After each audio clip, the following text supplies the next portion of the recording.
Bom, nosso trabalho de irrigação e drenagem é para a cultura do girassol. Eu sou a Ana Guilhermina, estou juntamente com o Bruno Henrique, com o Ibrahim Sayed. Esse é o nosso sumário. Eu vou falar um pouco da introdução, dos tipos de irrigação. E depois o Bruno vem com a seleção de métodos de irrigação, dos aspectos socioeconômicos, produtividade, sequeiro e irrigado. O Ibrahim vai falar de déficit e excesso hídrico, a escolha do método ideal para a cultura e as referências bibliográficas. Eu vou começar a minha introdução sobre o girassol. A Elianthus anus, ela é uma dicotiledônia anual, originária da América do Norte. Ela é a quinta oleaginosa mais cultivada no mundo, e isso é devido para sua ampla adaptabilidade. Ela possui uma alta produção de grãos, alta tolerância seca, ao frio, ao calor, e ela é pouco influenciada por latitude, longitude e fotoperíodo. Por isso, ela acaba sendo uma ótima opção para o sistema de rotação de culturas. Eu vou falar um pouco da destinação desses grãos. Ele é destinado principalmente para a produção de óleo e alimentação animal, em forma de farelo e como silagem também. Os valores nutricionais do óleo de girassol são de alta qualidade, possui uma relação ácidos graxos poliinsaturados e saturados de 65,3 para 11,6 em média. É uma fonte de ácido linoleico, cerca de 65%, e os óleos é um dos óleos vegetais de maior qualidade do mundo, por essas características. Só que ele é só o quarto óleo vegetal mais produzido no mundo. Ele vem depois do óleo de canola, do óleo de soja e do óleo de palma, como mostra nesse gráfico aí. Agora eu vou falar um pouco sobre os tipos de irrigação. Basicamente, a irrigação é suprir a falta de água nos momentos mais críticos da cultura, que ela mais necessita. E basicamente são três, né? Irrigação por superfície, irrigação por aspersão e irrigação localizada. Eu vou falar cada um agora, começando pela irrigação por superfície. Nele, a dispersão da água ocorre basicamente por gravidade na superfície do solo. Ela pode acontecer via sulcos, inundação, faixas ou corrugações. Suas vantagens, os menores custos, tanto o custo fixo quanto operacional. Os equipamentos necessários são básicos, ele tem um baixo consumo de energia e não interfere nos tratos culturais. Já suas limitações é que ele depende das condições topográficas, tem um manejo mais complexo, necessita de uma sistematização do terreno e pode ocorrer má distribuição da água. Agora, irrigação por aspersão, ele ocorre por aspersão, através de jatos de água sob a cultura ou subsolo. Pode ser via autopropelido, acoplado com canhão, como esse da imagem, aspersores fixos ou pivô central. As vantagens desse método é sua fácil adaptabilidade, sua maior eficiência de dispersão, ele é automatizado e ele tem um sistema de tubulação que pode ser desmontado e removido da área. Suas desvantagens são os elevados custos de operação e instalação e que ele sofre influência das condições climáticas. E dependendo da água que você usa também, a vida do equipamento ela pode ser reduzida e essa água ela pode servir como disseminação de doenças por patógenos que usam a água como seu meio de transporte, como, por exemplo, a mancha angular e a podridão causada pelo fitoftora. Agora, a irrigação localizada, ela é realizada parcialmente em pequenas frações, num determinado intervalo de tempo. Os principais sistemas desse método é por gotejamento, por microaspersão ou subsuperficial. Suas vantagens o menor gasto de água, não há necessidade de topografia plana, é um método que serve para várias culturas e ele pode ser realizado uma medida da vazão e uma avaliação da área molhada. E suas desvantagens é a comum ocorrência de entupimentos e também interfere bastante nas práticas culturais da área. Bom, eu vou falar sobre a seleção do método de irrigação. Ela é influenciada por diferentes fatores, como a topografia, o solo, a cultura, o clima e a disponibilidade de água. A topografia, ela vai necessitar um nivelamento, dependendo do método. Ele vai precisar de uma área mais plana ou não. E se esse nivelamento ele vai atender a necessidade do produtor. Para recomendação, a gente tem até 15% de declive, a gente recomenda um método de irrigação por superfície. Com 30% de declive, um método de irrigação por aspersão. E com 60% de declive, a gente indica um método de irrigação por gotejamento. A respeito do solo, o fator infiltração e drenagem é decisivo.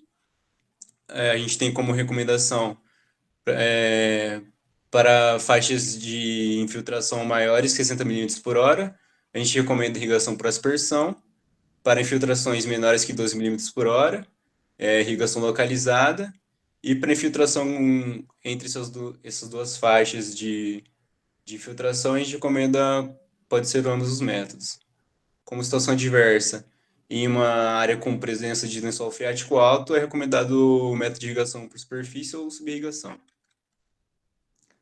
A respeito da cultura, deve-se considerar o consumo de água durante o ciclo da planta. A gente sabe que o consumo de água ele é diferente de acordo com o estágio, e vai ter estágios mais importantes, como, por exemplo, a gente tem a germinação e o enchimento de grãos, que eles vão ter um papel decisivo na produtividade. Na germinação, por exemplo, a gente tem um atraso na germinação por causa da falta de água, isso vai refletir lá na frente, na colheita da cultura, e o enchimento de grãos, como por exemplo, ele pode ser decisivo em relação ao peso do grão. E tem que também, a gente tem que colocar na balança a questão do retorno econômico. Por exemplo, tem plantas que têm um sistema radicular mais profundo, que não vai precisar tanto assim de uma necessidade de irrigação. E tem que colocar na balança também a relação do custo do equipamento e o custo de água. A respeito do clima, a gente tem que colocar em evidência as precipitações anuais e mensais também, o tipo de clima da região, uma região mais tropical, ela vai ter mais incidência de chuva, ela não vai precisar tanto assim de uma irrigação em relação a uma região mais semiárida. A incidência de ventos, ela vai influenciar a irrigação, como por exemplo, a gente tem irrigação por aspersão, que são jatos de água. Por exemplo, uma região com bastante incidência de vento, ela vai interferir nessa irrigação. E também a gente vale lembrar que a irrigação ela tem um fator protetor contra a geada. Uma área que pode ser irrigada antes de uma geada,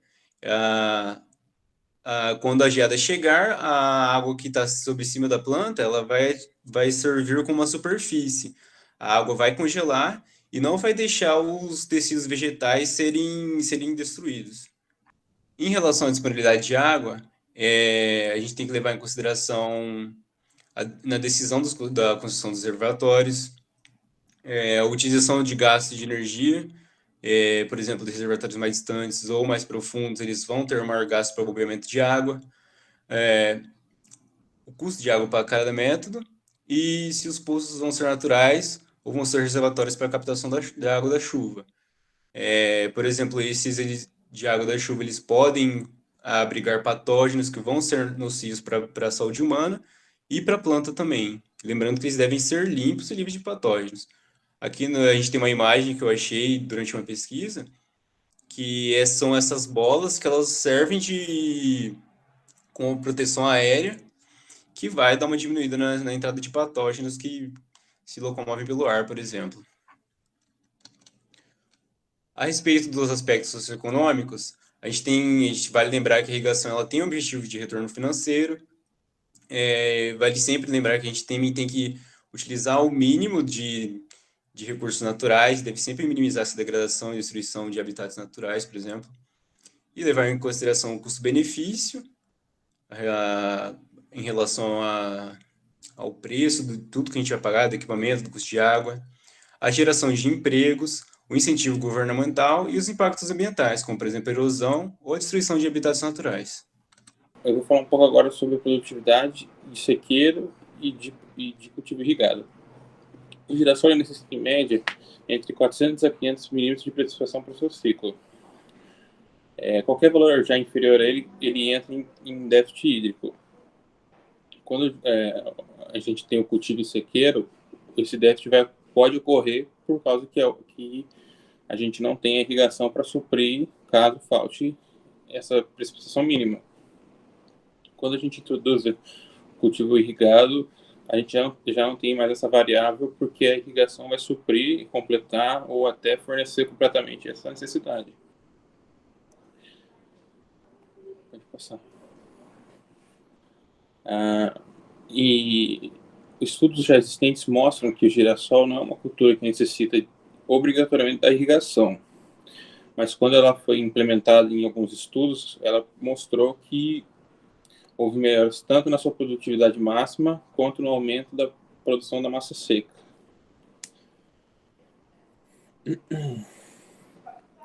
Agora eu vou falar um pouco sobre as diferenças entre o déficit e o excesso hídrico. Como eu citei já anteriormente, o déficit é quando a água fornecida é menor do que as necessidades hídricas do ciclo da planta. Essas privações elas podem resultar no murchamento foliar, na redução da condutância estomática e da transpiração. Posteriormente, esses problemas, né, esses sintomas, eles vão gerar alteração da taxa fotossintética, alteração da expansão foliar, preenchimento de grãos e, por fim, vai alterar a produtividade do cultivar. Bom, agora falando do excesso hídrico, é o oposto do déficit. Ele ocorre quando os macropolos do solo se preenchem com água e isso faz com que falte oxigênio para a planta. Já os sintomas, mesmo sendo oposto ao déficit, eles são muito semelhantes e também eles vão alterar a produtividade da planta e a qualidade do óleo da semente do girassol. Bom, agora a gente já tem a ciência que tanto o déficit quanto o excesso eles alteram o ciclo da planta. O prejuízo final desses fatores é a perda de produtividade e a queda de qualidade do óleo extraído das sementes. Vou passar. Bom, agora eu vou falar um pouco sobre o método que a gente decidiu aplicar, o método ideal, que foi a irrigação localizada, sendo usado como uma irrigação suplementar para aumentar a produtividade do girassol. A gente julgou esse método ideal porque o girassol é uma planta com pouca demanda hídrica e assim essa irrigação seria só uma irrigação mais complementar e não precisaria de um sistema mais complexo. Além do mais, esse método apresenta várias vantagens econômicas, como baixa necessidade de mão de obra, não interfere nas práticas culturais e fitossanitárias e apresenta o menor consumo de água e energia que os demais métodos. Pode passar. Bom, aqui estão as nossas referências e obrigado.